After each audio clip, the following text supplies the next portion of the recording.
बिस्मिल्लाहिर्रहमानिर्रहीम। On behalf of pearl securities आपको welcome करते हैं वेबिनार में एक बार फिर। और लास्ट वीक के वेबिनार में हमने अगस्त सीजनल के ऊपर बात की थी। उसमें 6 टाइम्स पॉजिटिव और 8 टाइम नेगेटिव जो हमने डाटा एनालाइज किया था उसमें था। और फर्स्ट वीक ऑफ अगस्त जो है वो इम्पोर्टेंट था और वो पॉजिटिव ही क्लोज हुआ है।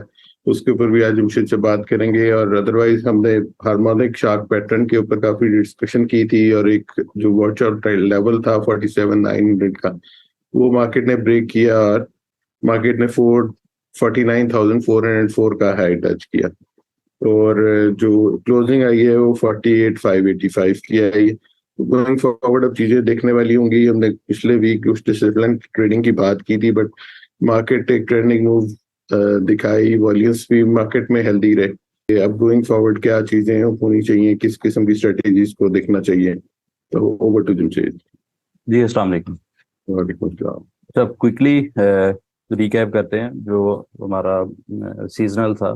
जो जून सीजनल्स के बाद से जो एक दोबारा से ट्रेंड शुरू हुआ है कि सीजनल्स के ऊपर क्योंकि पहले जो ऑनवर्ड मई तक सीजनल्स कितने अच्छे से परफॉर्म करते नहीं रहे, तो July seasonal June seasonal in with expectation जो इसकी हिस्टोरिकल डेटा था उनके अकॉर्डिंगली ही हमने इसके ऊपर मूवमेंट देखी है।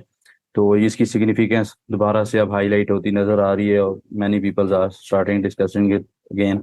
जो इसका प्रीवियस हमारा वेबिनार था काफ़ी डिटेल से डिस्कस किया। अगस्त सीजनल्स के ऊपर हमने ये हाईलाइट किया था कि रिलेटिवली जुलाई सीजनल्स के कंपैरेटिवली जो डेटा है कि जुलाई सीजनल अगर कोई बहुत ज़्यादा एग्रेसिव मंथ रहता है तो अगस्त के अंदर को हमें प्रॉफिट टेकिंग विटनेस होती है। लेकिन उसके अंदर ये भी हमने साथ में हाईलाइट किया था कि जो फर्स्ट वीक ऑफ अगस्त होगा वो काफ़ी इंपॉर्टेंट होगा।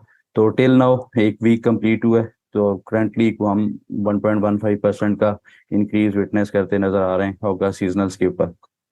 जो जितने भी अगस्त के ट्रेडिंग सेशंस थे, क्योंकि इसके अंदर एक सेशन इंक्लूड था 31 जुलाई का भी, अगर उसको इसको एक्सक्लूड करके देखा जाए तो अराउंड 1.15% का गेन पोस्ट होता नजर आ रहा है। अच्छा, अब जो यहाँ पे हमारा ये एक स्लाइड हम काफी डिटेल से प्रीवियस 3 से 4 वेबिनार्स के अंदर डिस्कस कर रहे थे। एक हार्मोनिक शार्क पैटर्न ने हाईलाइट किया था और इसका जो 0.8% का एरिया था, फर्स्ट टाइम इस एरिया के बाद इसने इसने रिजेक्शन ली। अगेन हमने हाईलाइट किया था कि अब इसका स्टॉप लॉस या एक कन्वेंशनल जो तरीकाकार होता है दोबारा से हार्मोनिक्स रोटेट करने का कि ये निगेट होता है तो फिर मोमेंटम बढ़ेगा। और लास्ट टाइम जो हमारा वेबिनार था, लास्ट वेबिनार के अंदर हमने ये एरिया अपसाइड के ऊपर ये जो रेड कलर के बॉक्स के अंदर नजर आ रहा है हाईलाइट किया था as a watch out resistance area. और ये भी हम डिटेल में डिस्कस करते रहे प्रीवियसली जब भी हार्मोनिक्स पैटर्न्स को डिस्कस किए कि जितने भी पोटेंशियल रिवर्सल जोन्स होते हैं इनको ट्रेड करना इन ए वे ट्रिकी हो सकता है कि यहाँ पे कंफर्मेशन रिक्वायर्ड होती है, 2 से 3 चीज़ों का कोई एक कन्फ्लुएंस बनता नजर आए तो फिर हमें उसके ऊपर ट्रेड मिलती है और फिर उसके अकॉर्डिंगली ट्रेड किया जाता है। जो हमारा बायास था, जो एक रेजिस्टेंस एरिया हमने हाईलाइट किया था कि एसेंडेंट ने उसको अपसाइड के ऊपर एक स्मूथली अगेंस्ट द एक्सपेक्टेशन उसको अपसाइड के ऊपर रीगेन किया और दोबारा से एक मोमेंटम बनता नजर आया और जो एक हाइपर मूव वो कंटिन्यू होती नजर आई। अब करंट स्ट्रक्चर को अगर देखा जाए और जो इसके अकॉर्डिंगली फॉर्मेशन हैं आगे की उसको देखा जाए। अच्छा, प्रीवियसली वेबिनार्स के अंदर हम जो इसका थोड़ा सा लंबे अरसे का व्यू है उसको डिस्कस करते रहे और इसके ऊपर हमने एक चीज़ हाईलाइट की थी। आई थिंक इस चार्ट के ऊपर जब हमने इसको पॉइंट्स टेबल को भी डिस्कस किया था और एक जो मंथली टाइम फ्रेम के ऊपर एक क्रॉस ओवर जनरेट हुआ था और एक डिसेंडिंग चैनल के अपसाइड के ऊपर टारगेट हमने इंडिकेट किए थे। तो फर्स्ट 4734 का था और अपसाइड के ऊपर जो इसका सेकंड टारगेट एक बड़े चैनल का था 3746 के अराउंड का एरिया बनता है। तो इसको भी आगे जाके देखते हैं कि क्योंकि फर्स्ट टारगेट कंप्लीट हुआ है, अपसाइड के ऊपर momentum still daily time frame के ऊपर नजर आता है, तो आगे की फॉर्मेशंस कैसी रह सकती हैं। अच्छा, अब जो इसका डेली टाइम फ्रेम के अकॉर्डिंगली फॉर्मेशन है, एक कन्वेंशनल चार्ट है, ये हमारे राइट स्टेप्स के ऊपर भी इस तरह का चार्ट आपको देखने को मिलता होगा। अब इसका जो एक कन्वेंशनल रेजिस्टेंस एरिया था प्रीवियसली इसी जगह के ऊपर ही एक लंबे अरसे में हमने डिस्ट्रीब्यूशन फेज देखा। यहाँ टॉप बना था 14 जून 2021 को 49,000 के अराउंड और एक स्पेल ऑफ सेलिंग प्रेशर देखा जिसके ऊपर इंडेक्स ने भी ब्लीड किया, लेकिन जो इंडिविजुअली स्टॉक्स थे वो मोर देन इंडेक्स या कंपैरेटिवली देखा जाए तो बहुत ज़्यादा ब्लीड करते नजर आए और स्टिल वो अंडर वैल्यूड है। तो ये सारे फिनोमेनास को देखते हुए जो डाउन साइड के ऊपर मोमेंटम बनेगा, कोई भी एक मेजर डिप बनेगी तो वो एक अच्छी बाइंग अपॉर्चुनिटी हो सकती है। फर्दर टाइम एक करेक्शन, जो एक ओवर ड्यू करेक्शन है, वो विटनेस हो सकती है। अब उसको ये जो हमारा एक बायास बनता है कि अपसाइड के ऊपर एक जो रेजिस्टेंस एरिया आ जाए कन्वेंशनली 49,000 के अराउंड का एरिया, तो इसकी सिग्निफिकेंस एज सच नहीं है एक, क्योंकि इतना ऑब्वियस मार्केट्स के अंदर, कैपिटल मार्केट्स के अंदर लेवल्स होते नहीं है, क्योंकि everybody can see this level, ये 49,000 के अराउंड का एरिया, और यहाँ पे कैसा बिहेव होता है ये आगे के हम सेशंस में देखेंगे। लेकिन इसके ऊपर एक चीज जो डिस्कस करने वाली है वो मूविंग एवरेजेस का कन्फ्लुएंस है, और इसके ऊपर प्रीवियसली इंडेक्स का बिहेवियर को अगर थोड़ा सा एनालाइज करने की कोशिश करते हैं, तो इसके लिए थोड़ा सा पीछे चलते हैं जो इंडेक्स का, क्योंकि एक हाइपर मूव यहाँ पे बनी है, और इससे पहले का जो एक हमने मोमेंटम देखा तो वहाँ पे कैसा ये रिएक्ट करते आए हैं। तो उसका जो एक टाइम पीरियड हमने इस वेबिनार के लिए चूज किया है तो उसको देखें। ये एक ब्रॉटम बना था 16 अगस्त 2019 में, कोई 28,000 के अराउंड के एरिया। तो उसके बाद जो मार्केट ने अपसाइड के ऊपर मोमेंटम बनाया, और इसके ऊपर 26 डेज का मूविंग एवरेज का बिहेवियर देखा जाए अगर डेली टाइम फ्रेम के ऊपर, तो ये काफी इंटरेस्टिंग नजर आता है कि जब भी अपसाइड के ऊपर एक मार्केट ने एक शॉर्ट टर्म में टॉप बनता था, फिर एक जो करेक्शन आती थी, तो 26 डेज का एक्सपोनेंशियल मूविंग एवरेज इसको काफी अच्छे से ऑनर करता था, और फिर एक हमें एक अच्छा बाउंस मिलता था। अगेन यहाँ पे ये 3 से 4 दफा ऐसा हुआ है, और ये 26 डेज का मूविंग एवरेज जब तक सस्टेन करता रहा केसी 100, तो तब तक इसके अंदर एक अपसाइड के ऊपर सस्टेनेबल मूव हमने विटनेस किया है। अच्छा, अब इसके ऊपर एक चीज जो हेल्दी करेक्शन को भी इंडिकेट करती है, तो वो एक इस ये फिनोमेना हो सकता है कि ये जो अपसाइड के ऊपर हमने मोमेंटम देखा, इसके ऊपर इंडेक्स ने एक सस्टेनेबल मूव हमने देखी। एक कोई भी अपसाइड मिलता था इंडेक्स को एक करेक्शन के बाद, वो सस्टेनेबल इन सेंस होता था कि शार्प मूव के बाद हमें एक करेक्शन मिलती थी, वहां पे दोबारा से वही 26 डेज का मूविंग एवरेज अप्लाई होता था या इन प्ले आता था, और हमें एक अपसाइड के ऊपर बाउंस कर देखने को मिलता था। और उसके बाद का एरिया में भी देखें तो इस टाइम के ऊपर ये जो डाउन साइड के ऊपर एक कोविड के बाद का जो सिनारियो बना, यहाँ पे बॉटम बना, और इसके बाद का अपसाइड के ऊपर एक हाइपर मूव बनी। दैट टाइम आल्सो ये केसी 100 के ऊपर 26 डेज का मूविंग एवरेज काफी अच्छे से काम करता रहा। अच्छा, अब जो इसका करंट फॉर्मेशन है, तो ये क्योंकि एक बहुत हाइपर मूव थी अपसाइड के ऊपर, विच वाज एक्सपेक्ट, हम ये प्रीवियसली वेबिनार्स के अंदर डिस्कस करते रहे कि जितना ब्रूटल सेल ऑफ केसी 100 के अंदर या स्टॉक्स के अंदर नजर आया है, अगर ये 42,500 का एरिया जब भी केसी 100 क्रॉस करेगा तो फिर हमारा नेक्स्ट काउंट कुछ इस तरह करके होगा। Again back to the discussion, जो 26 डेज का एक्सपोनेंशियल मूविंग एवरेज है, वो करंटली देखा जाए तो काफी डीप साइड करता है 47,074 के एरिया। तो अब इसका एक फिल्टर करना चाहिए, तो उसके लिए कैसे, कौन से मूविंग एवरेजेस या प्राइस एक्शन के ऊपर क्या चीजें रिक्वायर्ड होगी कि एक हाइपर मूव बनी है और एक दो कैंडल स्टिक्स के ऊपर काइंड ऑफ एक बुलिश एग्जॉशन भी है ना, कोई बहुत अच्छी ये कंफर्मेशन नहीं है कि ये टॉप है। इट्स टू अर्ली टू से कि ये यहीं पे इंडेक्स का टॉप बनता नजर आएगा, लेकिन एक ओवरड्यू करेक्शन है, तो उसके लिए जो एक सेफ साइड के ऊपर स्टॉप लॉस या डिप के लिए जो लेवल्स हैं उनको देखते हैं आगे। अब उसके लिए चला जाए अगर छोटे टाइम फ्रेम के ऊपर, उसके ऊपर अगर चला जाए 1 आवर के टाइम फ्रेम के ऊपर, तो यहाँ पे जो इंडेक्स का ये बॉटम बना 39,000 के पास का एरिया बॉटम बना, और ये जो हाइपर मूव हमने देखी 26 जून से स्टार्ट हुआ, और उसके बाद आफ्टर द IMF न्यूज ये अपसाइड के ऊपर कोई भी एक सेलिंग प्रेशर एरिया या रेजिस्टेंस एरियाज है वो इसको निगेट करता गया और रीगेन करता गया। मूविंग एवरेज का इन्फ्लुएंस नजर आता है, तो वो 50 डेज के ऊपर या 50 या 100 डेज का एक्सपोनेंशियल मूविंग एवरेज नजर आता है। अच्छा, इसको अर्ली टाइम फ्रेम के ऊपर अगर आप देखें, अब जो इसका ये एरिया बना, इसके ऊपर जो डाउन साइड के ऊपर हमें मोमेंटम देखा, तो प्रिसाइजली ये ग्रीन कलर का जो लाइन नजर आ रहा है, ये 50 डेज का 50 एक्सपोनेंशियल मूविंग एवरेज है। इसी एरिया के पास हमने एक बॉटम बना और दोबारा से अप साइड के ऊपर मोमेंटम बनता नजर आया। अब यहाँ पे एक मैंने प्रॉफिट टेकिंग देखी है, और डाउन साइड के ऊपर टिल नाउ अगर ये एरिया सस्टेन करता है इंडेक्स, तो दोबारा से मोमेंटम कंटिन्यू हो सकता है। अब ये डाउन साइड के ऊपर करंट एरिया देखा जाए 47,960 का फर्स्ट एक्सपोर्ट एरिया बनता है कन्वेंशनली। इन केस अगर ये डाउन साइड के ऊपर वायलेट होता है, तो फिर एक काइंड ऑफ टॉप या शॉर्ट टर्म के अंदर एक जो टॉप की फॉर्मेशन है वो हमें मिलती नजर आएगी। पोर्ट एरियाज हैं, इनको देखना चाहिए। अगर इनके पास केसी 100 आता है और हमें को प्राइस एक्शन के ऊपर एक अच्छी अर्ली टाइम फ्रेम के ऊपर कैंडल मिलती है, तो then this opportunity should be tying opportunity. On the upside अब देखा जाए तो थोड़ा सा कॉशियस होना चाहिए, और इंडिविजुअली स्टॉक्स के अंदर जो स्टॉक रेजिस्टेंस के पास आते हैं उनके अंदर प्रॉफिट लेना चाहिए। जी सर। ये आगे चलते हैं और कमिंग वीक के इंडेक्स के सपोर्ट और रेजिस्टेंस एरियाज को डिस्कस कर लेते हैं। कमिंग वीक के लिए जो कन्वेंशनली हमारा पॉइंट्स टेबल है उसके ऊपर स्टिल बुलिश इंडिकेटर्स लीड करते नजर आ रहे हैं, और इसके ऊपर जो कन्वेंशनल रेजिस्टेंस एरियाज होंगे वो 49,000 से लेके 49,500 के एरिया। करंट क्लोजिंग से एक बार 1,000 पॉइंट अपसाइड के ऊपर ये रेंज बनती है, और डाउन साइड के ऊपर देखा जाए तो 47,900 से 47,400 का सपोर्ट एरिया करंटली रिजाइड करता है नेक्स्ट वीक के लिए। जी सर।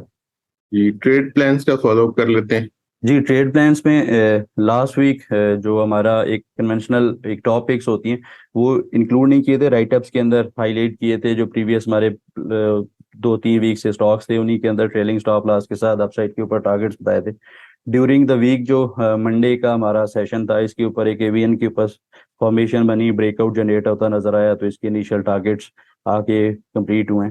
और एक इस तरह सिनर्जी के ऊपर एक ब्रेकआउट जनरेट हुआ शॉर्टर टाइम फ्रेम के ऊपर, जो इसकी मूव थी एक डिसेंडिंग चैनल के अंदर 350 रुपीज का एरिया, 3.50 का एरिया इसने अपसाइड के ऊपर रीगेन किया, और इसके भी एक अंदर अराउंड 14.5% का हमने गेन देखा है। और आगे के फॉर्मेशंस देखी जाए तो इसका नेक्स्ट एक मेजर सप्लाई जोन है 4.10 के राउंड का एरिया, क्योंकि इसी एरिया के पास हमने प्रीवियसली भी एक सेलिंग प्रेशर देखा है, और उसके बाद इस तरह करके एक lower highs and lower lows की फॉर्मेशन बनती नजर आई थी। तो यहाँ पे भी ये जो होता नजर आ रहा है इस तरह करके ये अब एक बुलिश ट्रेंड के अंदर करंटली सस्टेन कर रहा है। अच्छा, नेक्स्ट जो हमारा एक राइटअप के अंदर इंक्लूड किया था टेली को, इसके ऊपर अगेंस्ट द एक्सपेक्टेशन इसने अपसाइड के ऊपर जो ब्रेकआउट एरिया था इसको ब्रेक किया, एक एक दिन के क्लोजिंग भी विटनेस हुई, तो डाउन साइड के ऊपर ये खैर दोबारा से करेक्टिव मूव के अंदर विटनेस हुआ है। तो अगेन जो इसका प्रॉफिट टेकिंग है वो अपसाइड के ऊपर टारगेट्स इसके इंटैक्ट हैं, डाउन साइड के ऊपर अभी इसका ट्रेलिंग स्टॉप लॉस 7.40 का होगा। नेक्स्ट हमारी एक प्रीवियसली 2 से 3 वीक्स में हम डिस्कस करते रहे हैं वेबिनार्स के अंदर भी, एयर लिंक कम्युनिकेशन। तो इसने डाउन साइड के ऊपर अपने सपोर्ट एरियाज मेंशन जो थे उसको ऑनर किया, और अपसाइड के ऊपर जो फर्स्ट रेजिस्टेंस या फर्स्ट टारगेट था 27 का वो कंप्लीट किया। और नेक्स्ट हमारी HBL के ऊपर एक बाय कॉल थी, इसको एक बॉक्स के फॉर्मेशन को अपसाइड के ऊपर ब्रेकआउट भी हमने डिस्कस किया था प्रीवियसली, डिटेल में इसकी रिव्यू भी पोस्टेड है वेबिनार के अंदर। और इसके जो इमीडिएट टारगेट्स थे वो शॉर्ट टर्म के वो दोनों कंप्लीट हो गए, और अब इसका एक मेजर सप्लाई जोन है 200 डेज का जो वीकली और सिंपल मूविंग एवरेज है 109 110 के पास। तो इसके पास थोड़ा सा प्रॉफिट भी लेना चाहिए, डिप के ऊपर दोबारा से बाइंग साइड के ऊपर इसको देखा जा सकता है, एक लॉन्ग टर्म का ट्रेंड लाइन का ब्रेकआउट इसके ऊपर स्टिल वैलिड है। तो अगर ये एरिया जाके रीगेन करता है तो फिर इसके अंदर हाइपर मूव ये कंटिन्यू हो सकती है। अच्छा, नेक्स्ट हमारी ये जैन 2023 जब मार्केट के अंदर एक ब्लड बाथ था, तो यहाँ पे हमने मैपल लीफ को एक अनुमानिक पैटर्न के ऊपर हाईलाइट किया था, तो फर्दर इसको हम आगे क्यूरी सेक्शन में भी देखते हैं। अच्छा, नेक्स्ट अटक रिफाइनरी के ऊपर हमने कोई इस एरिया के पास इसको हाईलाइट किया था, और इसका अपसाइड वो मोमेंटम बनता है, ये भी क्यूरीज के अंदर है, तो इसको भी आगे जाके देखते हैं। जी सर। जी, क्यूरीज की तरफ चलते हैं, जो क्यूरीज शॉर्टलिस्ट की हैं उनको आंसर कर लेते हैं। जी, क्यूरीज में फर्स्ट ऑफ ऑल ATR है। अच्छा, इसके ऊपर प्रीवियसली हमारी जो डिस्कशन थी इस एरिया के पास इसको इस गैन फैन प्रिंसिपल के ऊपर डिस्कस किया था, जब इसने first time descending trend line resistance area था इसको चैलेंज किया था। यहाँ पे इसका ब्रेकआउट हुआ इस एरिया के पास, और उसके बाद जो अपसाइड का मोमेंटम था वो काफ़ी शार्प था, और ये एक्सपेक्टेड भी था, क्योंकि क्रीली अगर देखें आप जो हमारी प्रीवियस वर्किंग थी तो इसके ऊपर भी ये हाईलाइट किया था कि इसके ऊपर एक हाइपर मूव विटनेस होगी, और वो हाइपर मूव इनिशियली 199 का एक कन्वेंशनल रेजिस्टेंस एरिया था उसी को इसने कंप्लीट किया, और दोबारा से जो डाउन साइड के ऊपर एज ए सपोर्ट भी इसी एरिया को लेता रहा है। अच्छा, अब इसके ऊपर जो फाइनल टारगेट्स थे 249, सेकंड टारगेट था 199 के बाद, इसका जो थर्ड एंड फाइनल टारगेट है ये कंप्लीट करता नजर आ सकता है कमिंग सेशंस के अंदर। और अब इसका कन्वेंशनली टेक्निकल बायास को डिस्कस किया जाए तो, क्योंकि एक जो गैन प्रिंसिपल के अकॉर्डिंगली जो इसका 1/8 ऑफ द एरिया होता है, ये जो थोड़ा सा हार्ड टॉप कहलाता है, उसको भी स्मूथली इसने अपसाइड के ऊपर रीगेन किया है। तो अब ये बड़ा सिंपल सा है कि अगर ये डाउन साइड के ऊपर करेक्टिव मूव नजर आती है तो इसको 249 और 242 का एरिया इसको इमीडिएट सपोर्ट है, और ये इसको सस्टेन करना चाहिए। इन दैट केस ये जो अपसाइड के टारगेट्स हैं ये आगे क्विक टाइम के अंदर अचीव करता नजर आ सकता है। अच्छा, नेक्स्ट क्यूरी थी मैपल लीफ के ऊपर। अच्छा, जैसे रिव्यू के अंदर इसको डिस्कस किया डेली टाइम फ्रेम के ऊपर, अब इसको थोड़ा सा लंबे अरसे में चलते हैं, और इसका जो वीकली टाइम फ्रेम के ऊपर फॉर्मेशन है, तो यहाँ पे अगर आप इसको थोड़ा सा ऑब्जर्व करें। अच्छा, इस एरिया के पास ये एक इस तरह एक बॉटम बना, ये एक वी शेप की रिकवरी पोस्ट हुई, और यहाँ पे जो एक ब्रेकआउट था वो भी हमें मिलता नजर आया वीकली टाइम फ्रेम के ऊपर। और इस तरह करके अगर इसका हैंडल कंसिडर किया जाए तो बुलिश फ्लैग और एक वी टाइप जो बॉटम है इसका ब्रेकआउट भी जनरेट होता नजर आया। तो अब इसके जो कन्वेंशनल टारगेट्स हैं वो अपसाइड के ऊपर स्टिल वैलिड हैं, वो काफ़ी अट्रैक्टिव हैं। हो सकता है ये अगर डाउन साइड के ऊपर ये जिसके मेंशन सपोर्ट एरियाज हैं 30-27 को, इसको अगर सस्टेन करता है तो ये क्विक टाइम के अंदर 38, 41 एंड 42 रुपीज़ के एरिया जाके चैलेंज करता नजर आए। तो आई थिंक इसके अंदर कोई भी डिप आती है जस्टेड सपोर्ट एरियाज के पास तो इनको बाइंग साइड के ऊपर स्टिल देखा जा सकता है। अच्छा, नेक्स्ट जो इस वीक में क्यूबरी थी कैपको के ऊपर।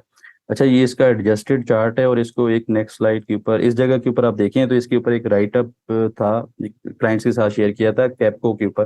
तो इसका एक फिनोमेना जो अपसाइड के ऊपर एक डाउन साइड के ऊपर एक डिविडेंड एक्स होने के बाद एक बॉटम बना और एक हाइपर मूव विटनेस हुई, इसका भी वी शेप की टारगेट्स थे वो इनिशियल टारगेट्स कंप्लीट हुए हैं। तो अब इसके ऊपर एक डिसेंडिंग चैनल की फॉर्मेशन भी है और इसके ऊपर अगर एडजस्टेड चार्ट को देखा जाए डिविडेंड्स को एडजस्ट करते हुए तो वीकली चार्ट के ऊपर इसका ये मेजर सप्लाई जोन है, ये जो हाईलाइट किया है रेड कलर की ट्राइंगल के अंदर ये एरिया, ये काफ़ी क्रूशल नज़र आता है। तो इसको कमिंग सेशन में और प्रिसाइजली ये लेवल की बात की जाए तो ये 25.80 से 26.50 का एरिया है। तो ये अगर रीगेन करता है तो फिर पॉसिबल है इसके अंदर एक हाइपर मूव कंटिन्यू होते नजर आए और एक नेक्स्ट बुलिश ट्रेंड के अंदर स्टार्ट हो। तो उसके बाद जो इसका इमीडिएट रेजिस्टेंस एरिया होगा 27.15 का, ये करीब के एक इमीडिएट रेजिस्टेंस एरिया होगा। इसको अगर एज ए रेजिस्टेंस लेता भी है तो यहाँ से कुछ इस तरह करके इसके अंदर प्राइस एक्शन विटनेस हो सकता है। तो एक मेजर रेजिस्टेंस के पास है, नो डाउट यहाँ पे थोड़ा सा कॉशियस होना चाहिए। कैंडल स्टिक के ऊपर अगर प्रॉफिट टेकिंग नजर आती है तो फिर प्रॉफिट लेना चाहिए और अदरवाइज वेट करना चाहिए। अगर ये ब्रेकआउट होता है तो फिर उसके ऊपर दोबारा से पोजीशन को ऐड भी किया जा सकता है। अच्छा, नेक्स्ट क्यूरी थी इस वीक में MEBL मिजान बैंक। इसको जो डेली टाइम फ्रेम के ऊपर जो इसका एक ABCD पैटर्न था, ये एक हार्मोनिक अकॉर्डिंगली हम प्रीवियसली वेबिनार्स के अंदर डिस्कस करते रहे। अभी के लिए जो इसकी एक वीकली टाइम फ्रेम के ऊपर एक इसका ये भी एंगल था, ये एक डिसेंडिंग चैनल की फॉर्मेशन थी और इसका यहाँ के एक बार इस तरह करके विड्थ थी और इसके जो अपसाइड के टारगेट्स थे वो भी अराउंड 138 के पास के एरिया रिजाइड करता है। तो इसी के पास हाई बना है, वहीं पे हमें एक अराउंड प्रॉफिट टेकिंग भी नजर आई है। तो अब इसके ऊपर बड़ा सिंपल सा है, अगर ये डाउन साइड के ऊपर जो इसका सपोर्ट एरिया है 13 डेज का एक्सपोनेंशियल मूविंग एवरेज, अगर इस तक ये डिप लेता भी है तो तब तक तो आई थिंक कोई वरी की बात नहीं है। अगर ये डाउन साइड के ऊपर ये अगर ब्रेक करता है, वायलेट करता है तो फिर थोड़ी सी प्रॉफिट टेकिंग या सेलिंग प्रेशर एग्रीवेट हो सकता है। इन सेकंड सिनारियो अगर ये अपसाइड के ऊपर 134 140.80 इसका कन्वेंशन रेजिस्टेंस एरिया, अगर इनको निगेट करता है तो फिर पॉसिबल एक बुलिश फ्लैग है वीकली चार्ट के ऊपर, तो फिर एक हाइपर मूव कंटिन्यू हो सकती है। अच्छा, नेक्स्ट हमारी इस वीक में क्यूरी थी TRG के ऊपर। प्रीवियसली हमारी जो डिस्कशन थी इस बॉक्स को हमने हाईलाइट किया था कि ये डाउन साइड के ऊपर इसका इस तरह करके बॉक्स बना है, डबल बॉटम बना है और इसकी अपसाइड के ऊपर टारगेट स्टिल वैलिड है और वो अराउंड देखा जाए तो ये एरिया बनता है 114 से 110 का। और इन दैट जो हमारी डिस्कशन थी उसके ऊपर हमने ये इसका इमीडिएट रेजिस्टेंस एरिया था 110.68 का, इसकी भी सिग्निफिकेंस को हाईलाइट किया था और इसके पास का एक जो हाईलाइट किया था कि ये 200 डेज का एक्सपोनेंशियल मूविंग एवरेज रिजाइड करता था 106 के पास का एरिया। इसने अगेन ये सेकंड टाइम है कि इसको अपसाइड के ऊपर रीगेन किया है, दोबारा से हमें प्रॉफिट टेकिंग नजर आती है। अदरवाइज ये डाउन साइड के ऊपर स्टिल नाउ एक अच्छी बाइंग अपॉर्चुनिटी है, दोबारा से बॉटम के पास आ रहा है 97 रुपीज के स्टॉप लॉस के साथ इसको देखा जा सकता है। जी सर, क्यूरीज को हमने काफी डिटेल से आंसर कर दिया। इस वीक के लिए इतना, इंशाल्लाह नेक्स्ट वीक दोबारा मुलाकात होती है। हमारा ईमेल एड्रेस आपके पास है technicals@pearlsecurities.com। आपकी कोई भी क्यूरी आप हमें इस ईमेल एड्रेस पे भेज सकते हैं। ब्रांचेस के एड्रेस हर वेबिनार के एंड में स्लाइड की फॉर्म में दिए होते हैं, आप हमारी ब्रांचेस में भी कॉन्टेक्ट कर सकते हैं फॉर अकाउंट ओपनिंग या आपकी कोई भी क्यूरी हो। तो इंशाल्लाह नेक्स्ट वीक मुलाकात हुई है, तब तक के लिए अल्लाह हाफिज एंड थैंक यू।